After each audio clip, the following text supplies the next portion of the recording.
Olá pessoal, na aula de hoje nós vamos falar sobre estatística, que é uma área da matemática voltada para estudo e análise de dados realizados em pesquisas, além da apresentação desses resultados em gráficos, tabelas e diversos modos de tratamento de dados.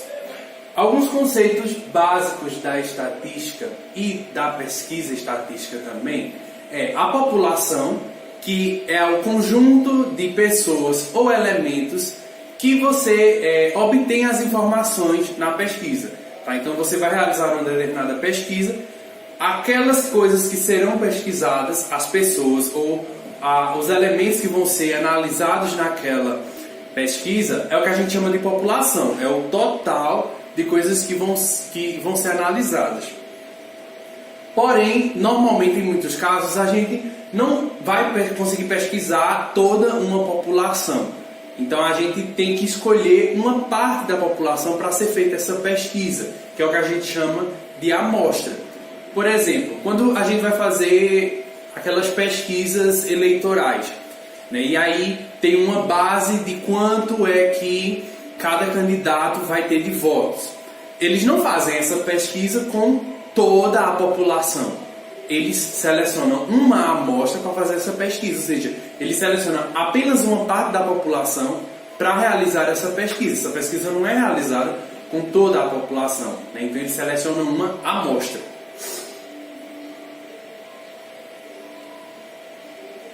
Mais dois conceitos que nós temos quando a gente trata de pesquisa estatística é a variável, ou seja, é aquilo que está sendo investigado.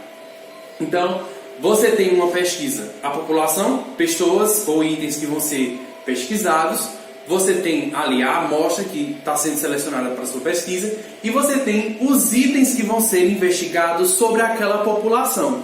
Então, por exemplo, ainda na situação da eleição, você vai selecionar pessoas para perguntar sobre os seus candidatos, suas opções de voto. Então, a variável é o quê? Opção de voto. É o que você está perguntando às pessoas. É o que é que você está pesquisando. Isso é a variável. E nós temos dois tipos de variável. Nós temos as quantitativas e as qualitativas. Quantitativas são as variáveis que podem ser descritas por números. Por exemplo, eu vou fazer uma pesquisa numa escola e eu vou perguntar a idade dos alunos. Isso é uma variável quantitativa. A idade é algo que você pode representar com número. Eu vou pesquisar a altura das pessoas. Novamente, é algo que você representa com números. Então, é quantitativa. Qualitativa é aquela variável que não pode ser definida por números. Ela pode ser representada por categorias, por qualidades. Por exemplo, digamos que eu vou pesquisar numa empresa o grau de estudo dos funcionários. Eu vou pesquisar, eu vou verificar se eles concluíram o ensino médio, se eles fizeram alguma graduação, se eles fizeram pós-graduação. Então, eu estou pesquisando algo que não pode ser representado com números. Eu estou pesquisando algo representado por palavras.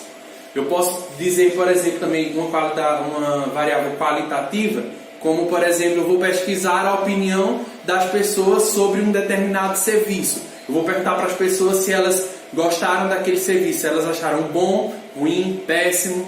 Então, é uma variável qualitativa também. É representado por nomes, qualidades. Então, nós temos esses dois tipos de variáveis. Bom, as etapas de uma pesquisa estatística. Né? Como é que é feita uma pesquisa estatística? Primeiramente, tem que ser feito um planejamento.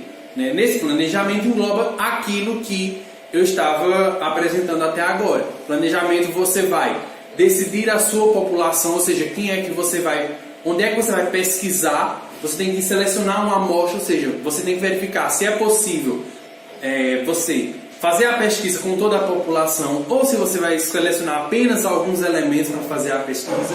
Né? Então, tudo isso é questão de planejamento. Você vai planejar a sua pesquisa. Coleta de dados. Se você tem tudo planejado, já decidiu onde é que você vai fazer a pesquisa, você já tem as perguntas, você já tem todas as variáveis, o que é que você vai fazer? Você vai lá coletar os dados. Então, é a parte em que você vai até a população, vai até a amostra, vai até as pessoas e coleta os dados, faz as perguntas. Contagem de dados. Você fez a pesquisa, você volta com os resultados e você vai contar os dados, ver quanto que saiu de resultado nas perguntas que você fez ali durante a pesquisa. Exposição dos dados é a parte em que você já tem os dados prontos e você vai expor eles para um meio de comunicação, para um jornal, para uma revista, para a sua empresa, né? Então é a parte em que você vai expor o resultado da pesquisa e finalmente a interpretação dos dados, que é a parte em que você vai fazer uma análise sobre aqueles dados que foram coletados. Bom, nós temos duas formas simples, básicas, que todo mundo conhece, de apresentar os resultados de uma pesquisa, que são os gráficos e as tabelas. Eles são muito úteis para a gente apresentar qual foi o resultado ali obtido naquela nossa pesquisa. As tabelas, elas são mais simples normalmente, então elas são mais para organizar as informações e apresentar de uma forma bem simplificada. Então uma tabela é simplesmente para você organizar os dados e apresentar de maneira mais simples. No caso dos gráficos, além de você expor os dados, tem também uma questão de facilitar a visualização do resultado. Ou seja, você visualizar como foi o resultado daquela pesquisa e você pode fazer uma análise mais profunda dos resultados dessa pesquisa. Bom, as tabelas a gente apresenta elas em linhas e colunas, né? Então a gente organiza as informações tanto aqui na horizontal, em linhas, quanto na vertical, em colunas. E aí você associa os resultados, os elementos que estão nas linhas com o que está na coluna. Por exemplo, aqui eu estou falando da composição étnica do Brasil em 2010. Então eu estou falando aqui da cor de cada pessoa em uma pesquisa, a quantidade de pessoas, e aí eu estou associando essa quantidade de pessoas com a etnia dessas pessoas em cada coluna, por exemplo. Nos gráficos, como eu falei, é muito importante para a gente apresentar e interpretar o conjunto de dados, e eles estão presentes em vários veículos de comunicação. Então é muito comum a gente ver em jornal, revista, internet, tá? Na televisão, é muito comum a gente ver gráficos, né? E é importante para a gente saber interpretar, para entender o que é que está sendo apresentado ali. Aí nós temos alguns tipos clássicos de gráfico, né, que a gente precisa aprender e saber manusear, interpretar eles para compreender diversas situações. Nós temos o gráfico de barras, que é muito utilizado, né, e aí a gente representa eles com retângulos, só que pode ser tanto na vertical quanto na horizontal, né? Então nós temos gráfico de barras verticais e gráfico de barras horizontais. No caso das barras verticais, são essas que estão em pé, né? Vertical. Vertical é assim, horizontal é deitado.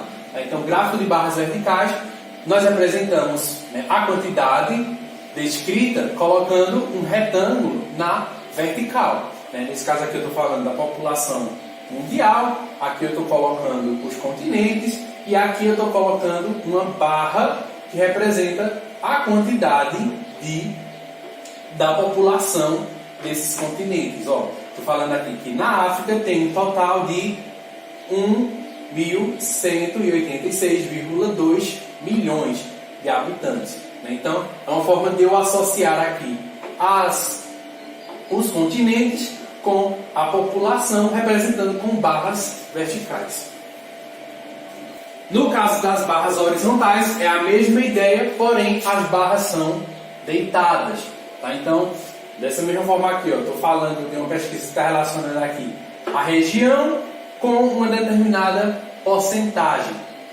E aí eu coloco a região, coloco aqui a barra deitada até chegar no valor que eu quero representar. O gráfico de linhas também é muito comum. O que é feito? Ele relaciona também duas variáveis aqui, no caso eu estou representando aqui o número de filhos por mulher, né, a taxa de fecundidade no Brasil, e aqui o ano. Então eu estou dizendo aqui, por exemplo, que no ano de 1940, o número de filhos por mulher era de aproximadamente 6,16. Então você vai ver aqui o valor, vai ver aqui a linha que ele pega e vai ver o número correspondente a esse valor. Então, por exemplo, no ano de 2010, o número de filhos por mulher era de aproximadamente 1,9. Então quer dizer que toda mulher tinha, em média, aproximadamente 2 filhos por mulher. E para terminarmos, o gráfico de setores, que é representado, né, como algumas pessoas falam, gráfico de pizza, porque é um círculo e aí ele é dividido em setores. Tá? Cada partezinha dessa é o que a gente chama de setor. Observem que no gráfico de setores, normalmente a gente apresenta os dados em porcentagem, que normalmente é um gráfico que a gente utiliza para comparar um pedaço com o todo. Né? Observe que eu posso ter aqui uma ideia, por exemplo, da distribuição do PIB brasileiro em 2011, da agropecuária. Eu estou vendo que é 5%. Então eu estou vendo que é só esse pedacinho do total. Então é uma forma de você ter uma visualização e comparar o que representa esse pedaço em relação ao todo. Então eu estou vendo, por exemplo, que a partir de serviços é 67%, ou seja, é mais da metade do PIB brasileiro em 2011. Tá? Então é uma forma de você analisar e observe também que sempre esse total aqui é de 100%. Então, quando você junta esses 3 quantidades aqui, você tem um total ali de 100%, que é o total. Agora vocês vão fazer a atividade, né? São apenas 2 questões com alguns itens para vocês analisarem, né, sobre a questão de análise de amostra, população e de tabela também e um pouquinho de gráfico. Então, qualquer coisa vocês sabem, é só entrar em contato comigo.